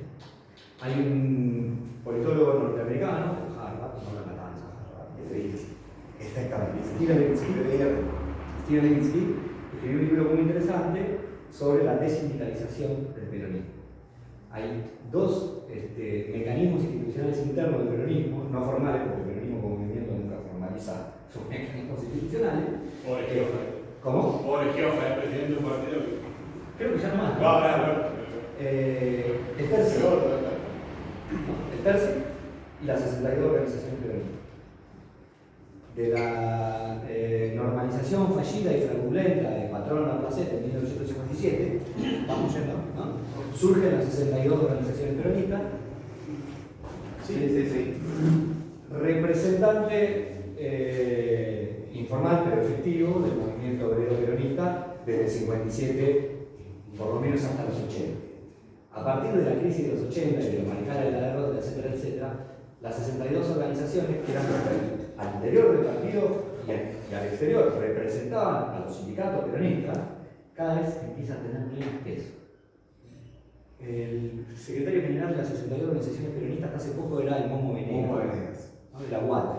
Sí. Eso en el sindicalismo, nada. Con ese sello hizo la alianza con Macri. El partido FE, se saca la organización. Hoy creo que es el que quedó después de él en la UAT, el secretario general de las 62. O sea, pasó de ser Bandor. Del peronismo sin Perón a. Sí. Peronismo sin Perón, ojo. Acá me voy bastante con la rama, me muy movido con la rama. Cuando se publicó en una revista Bandoro Perón, lo cuenta Daniel Chávez, Bandoro Perón, Bandor saca una solicitada en todos los diarios de tirada nacional diciendo Bandor contesta, Perón. Sí, pero casi va a sacar. El que se saca la camiseta pierde el sindicato. Ojalá, porque en esa época la relación entre sindicatos y movimiento era muy particular, justamente empieza en los 80. La otra que decía es el tercio, supuestamente en términos informales, a cada rama del peronismo le correspondía una serie de La relaciones. rama política un tercio, la rama sindical un tercio Y la femenina. La femenina. Eran las tres. En un momento tuvo la juventud, pero fue degradada muy rápidamente en los 70. Entonces eran 4 metros. Pero bueno, supuestamente le correspondía a cada una de las ramas del peronismo representantes iguales en la conducción del movimiento. Y supuestamente también las candidaturas, que eso nunca se cumplió, dependía del peso de cada una de las El ramas. último que recordó eso fue Moyano, durante el segundo gobierno de Cristina Kirchner, que reclamaba el tercio. Reclamaba el tercio. ¿Qué pasa la vicepresidencia y cuando metió la Vodú? Eso es otro. ¿Qué pasa durante los 80? Primera elección interna para definir un candidato a presidente del peronismo. Es decir, en vez de definir por tercio, candidato a presidente y candidato, se define por Menem Fierro, que termina ganando el turno. Lo que dice Levinsky es justamente que el desplazamiento de la posición de los sindicatos tiene una correlación interna con el desplazamiento de los mecanismos institucionales de relación sindicato-partido. Y desde ahí tenéis que empezar a ver cómo el partido se desindicaliza hasta que deja de ser la columna vertebral. Si a eso le sumás lo que vos muy bien señalaste, las condiciones de cambio de estructura social y de estructura ocupacional, tenés el cambio de peso. Ahora, el peso que tienen los sindicatos en la sociedad actual no lo sabemos, fundamentalmente porque no movilizan. Eso es una posición que asumo individualmente. No movilizan. Movilizaron el otro día por ganancia, que ya estaba más o menos resuelto, pero en términos de movilidad social, movilizaron un poco, por ejemplo, en diciembre de 2017. Y no se movilizó. ¿Me pone la fecha? El poner la fecha era el reclamo. Una especie de. Entonces, ¿cuál es el poder que tienen los sindicatos actualmente? ¿Pueden pagar la producción, por ejemplo? Tiene una buena pregunta. Bueno, entonces, definir que no tienen el mismo peso que antes, estoy de acuerdo. Pero decir que no tienen peso. Igual acá no voy a mojar, pero va a ser. Sí, claro. con 2 o 3 comentarios breves, complementan el tuyo porque en realidad es irrelevante. Otro aspecto, dos aspectos. Primero, la composición de la clase cambió muchísimo. La clase trabajadora desde el punto de vista de la organización formal y de los distintos mecanismos. Hoy tenemos a una clase trabajadora partida en 3 tercios grandes. Entre trabajo formal en blanco, trabajo asalariado en relación de dependencia en negro y trabajo que en realidad se dice informalizado, pero no es eso, que es bajo una cantidad de modalidades que implican digamos, una relación asalariada indirecta mediada por mecanismos de autorregulación. Vamos a decirlo así, ¿no? Monotributistas, esto, lo otro, se habla exactamente, porque si no, pero así es esa, número 1. Número 2, los mecanismos de criterio institucional, porque está la otra parte de la tesis de la IETI, que dice algo muy interesante, que dice la desindentalización dentro de los mecanismos de poder internos al partido peronista, al justicialismo, va de la mano con la territorialización. Es decir, de partido sindical a partido territorial. Clientelar. Es decir, ¿quiénes son los que definen el interno del peronismo de eso? Los gobernadores y los intendentes. ¿Por qué? Porque el poder se territorializó. ¿Sí? Es decir, y en el territorio tenés diversidad, también es sindical en el territorio, pero no de forma directa, ¿no? Entonces ahí creo que hay otro factor. Respecto a la democracia ahí el tema de la promesa, el fracaso o éxito, yo creo que aparte es una pregunta recurrente, que pasa con los regímenes políticos. Vamos a dar un ejemplo de la transición. La dictadura, la única dictadura, ¿fracasó o triunfó? ¿No? Es un debate central. Es decir, ¿qué significa? Es decir, ¿por qué? ¿En qué? Esa es la pregunta. ¿En qué? Siempre esa es la pregunta. Porque la misma pregunta se hacía para la dictadura húngara. Que hay una similitud que las dos vinieron a quedarse y repitieron más o menos el mismo verso que decía la Revolución Argentina, y después dijeron el proceso de organización es nacional, ¿sí? No tiene plazo sino objetivo. ¿No? Ese fue el discurso. Bueno, con comillas, la democracia refundada, hay algo parecido en esto, ¿no? Es decir, y después vino otra frase que es muy común, el tiempo económico y el tiempo político, que aparece también como, entonces, esa cuestión está común. Entonces, ¿en qué sí y en qué no? Para mí es muy importante decir que la democracia triunfó en un nivel cero de internalización del conflicto social y del conflicto de clases, de sacar del horizonte la transformación del capital. Sacarlo del horizonte el conflicto social, aún en un momento muy álgido de confrontación, no pone en cuestión no solamente el régimen político, sino el régimen económico que sostiene. Es decir, el carácter de clase del Estado. Está fuera de la discusión. La discusión no me refiero a ideológicamente, en la práctica de la disputa política, en los hechos. Es decir, ¿no? Eso es un triunfo. Y es un triunfo no en el sentido de lo que la democracia promete, sino de lo que la democracia escatima. Vamos a decirlo al revés. Es decir, lo que está fuera del debate y del horizonte. Pero no es un problema solamente local. No, claro. Ahora, igualmente, tomando lo que vos decís, eso es parte de la herencia. Exacto. Claro, pero la pregunta sería: ¿es un triunfo que cosecha la democracia? ¿Un triunfo de la dictadura? Es una herencia. León Rosichner decía que la democracia no era hija de una victoria sobre la dictadura, sino de la derrota de los militares afuera, en Malvinas particularmente, ¿no? El colapso, la crisis económica, ¿no? y la derrota de Malvinas, y que por eso a los sectores de izquierda, con los cuales él se identificaba, gracias, la democracia le resultaba un deseo impuesto, en esos términos freudianos. Nosotros queríamos otra cosa en los 70, decía Rosichner, y ahora tenemos que hacer como que queremos esto, porque lo que hubo en medio fue la dictadura. Preguntarse qué democracia, volviendo al tema tiene que ver con esos horizontes de discusión.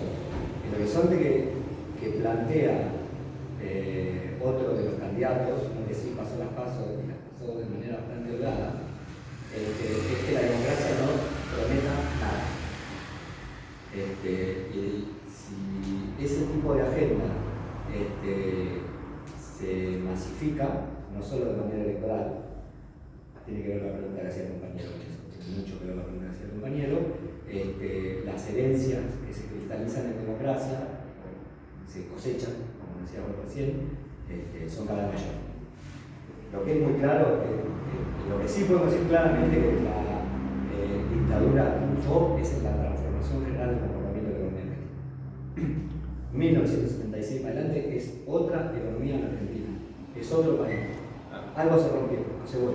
Eso se relaciona por ahí con lo que dice Mati, si es que la democracia fracasa, ¿no? Por ahí medirla con los objetivos.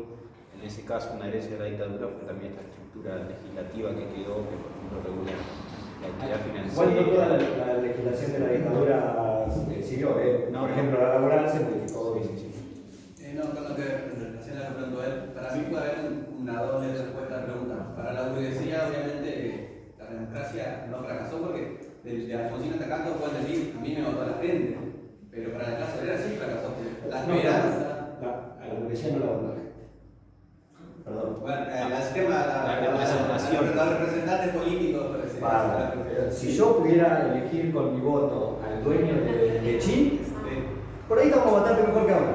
Tenemos una democracia mucho más profunda. Pero yo no puedo elegir ni al dueño de Chin ni al presidente de la sociedad romántica. La burguesía no la Los elegí. representantes políticos, no pueden decir que los presidentes, por así decirlo, lo votó la gente, entonces, sí, para ellos sí la democracia sigue funcionando, pero para la clase obrera obviamente no, porque la esperanza que representaba la democracia como dictadura. Ahí lleva, si bien uno adquiere simpatía con esto de clase, de Estado y demás, es una sociedad que llega a los extremos, en los cuales la sociedad ya está llevando a un nivel de crisis tan profunda que te aparecen hechos. Emergente, la palabra de moda. Y ahí que te puede cambiar las reglas vos de nuevo con una dolarización, con medidas que hasta el propio establishment, que te otra palabrita que estaría cuestionando. O sea, el candidato del establishment, de la burguesía, del capital consolidado, no tendría que ser de vuelta mi ley, tendría que ser. Pero ahí hay un problema, ¿no? que va un poquito a lo que decía hace rato.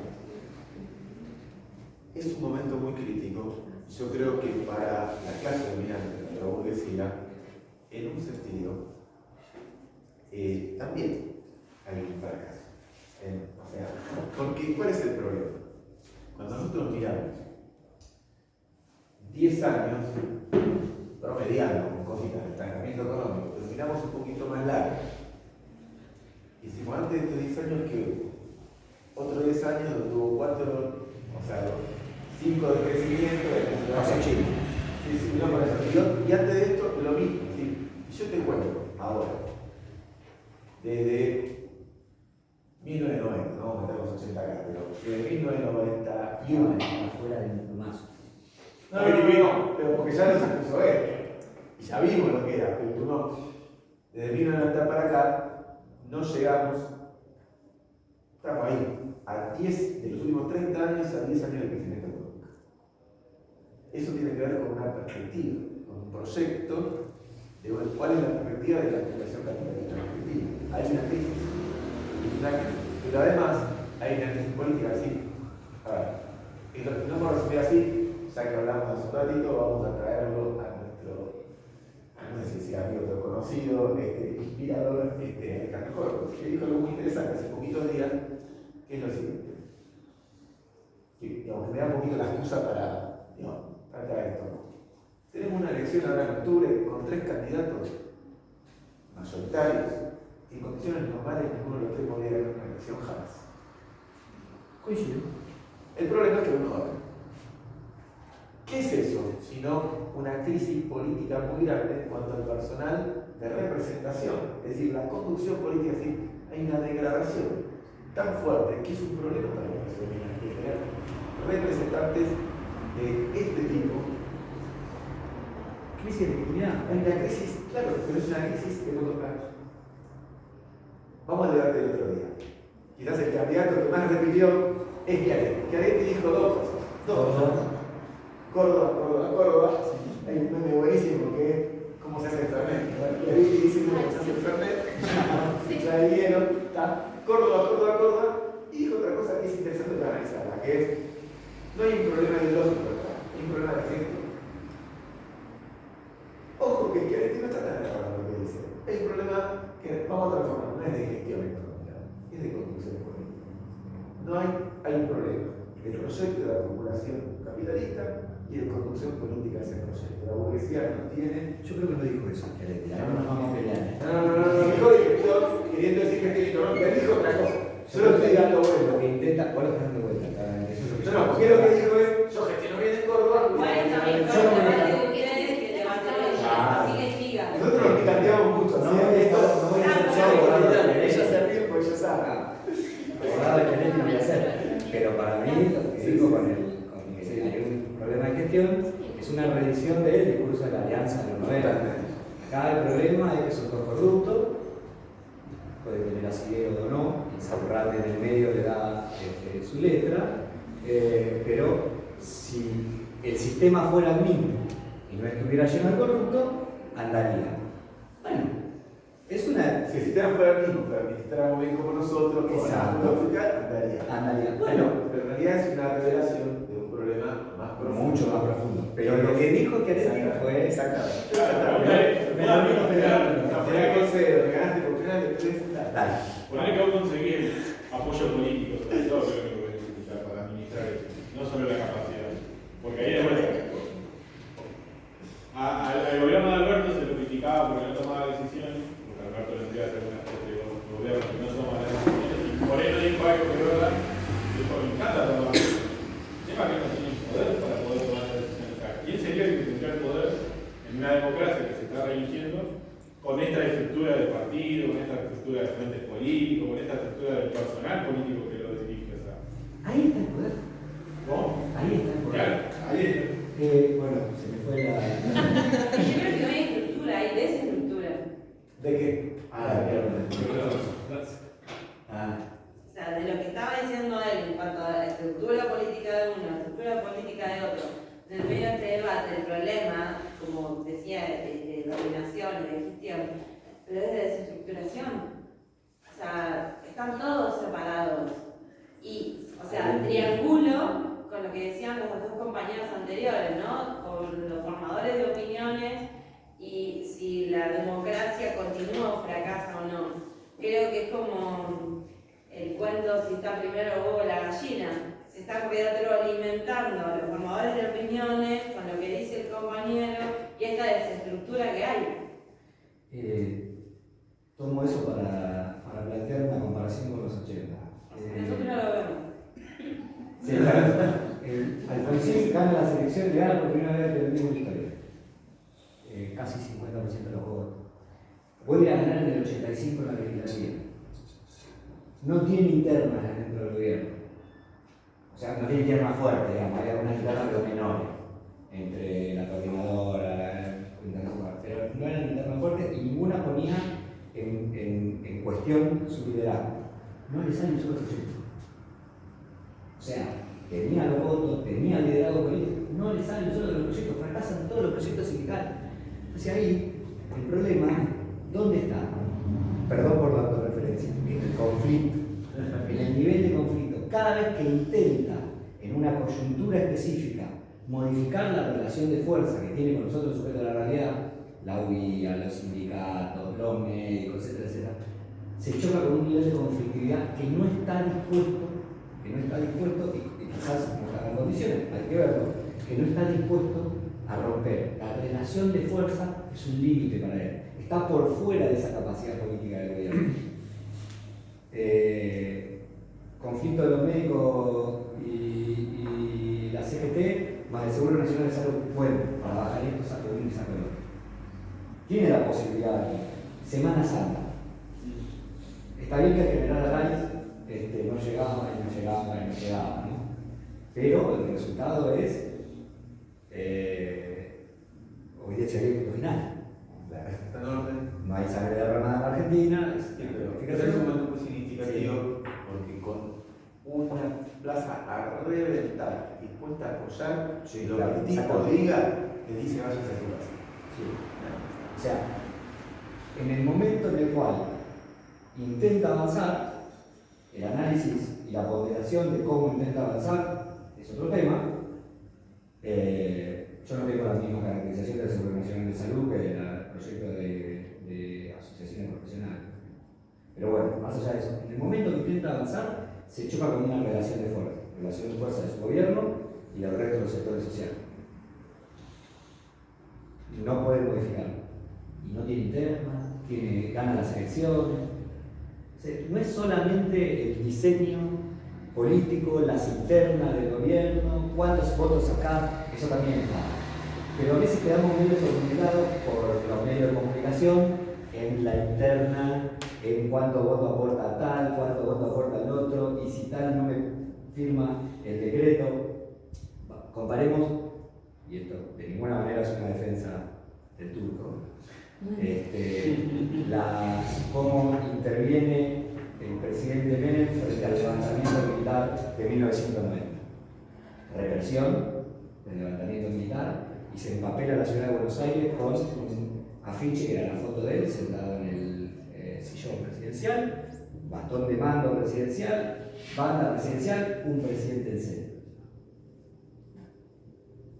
No es lo mismo que vuelvan a sus casas, salir de la negociación con los militares Frente al conflicto sindical, para mal que cierra. Entonces, sí, hay una diferencia, ¿no? El peronista y con su sindicato tienen una relación muy particular. Es decir, la manera de enfrentarse a las relaciones de fuerza es otra. Y la utilización de las posiciones para enfrentarse a las relaciones de fuerza. Después está la historia de por medio. Porque puede haber esa disposición y encontrarte con que las relaciones de fuerza te pasan por arriba igual. En la mía y por lo hace. Por ejemplo. Me fui muy por la cama, pero.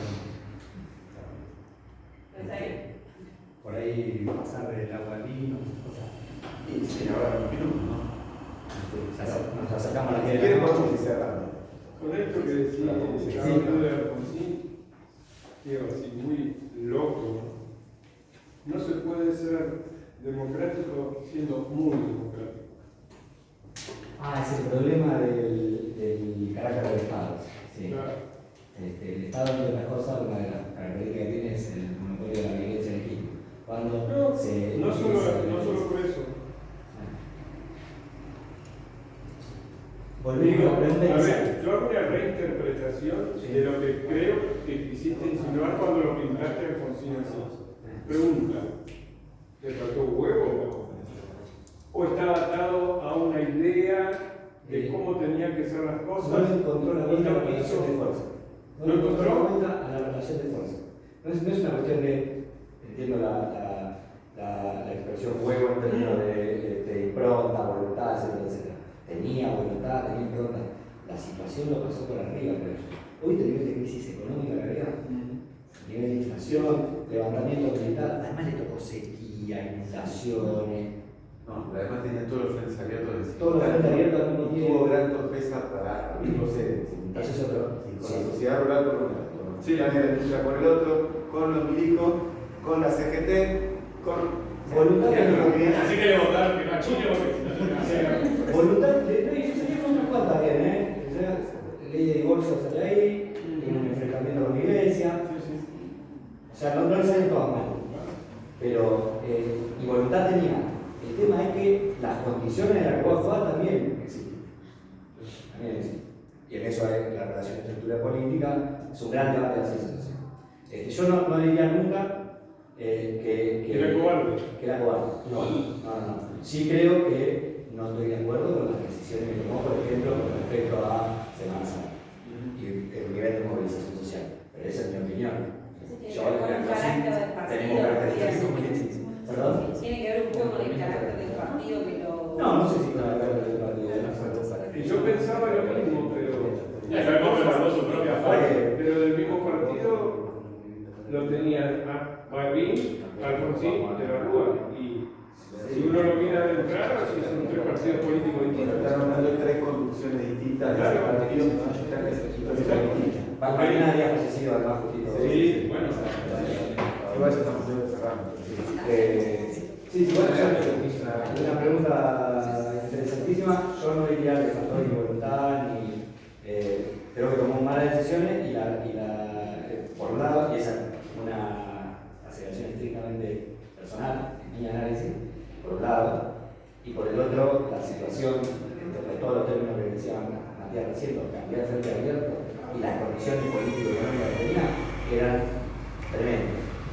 No era lo mismo actuar en esas condiciones que en el 2005, en el por tirar de también tema para vivir.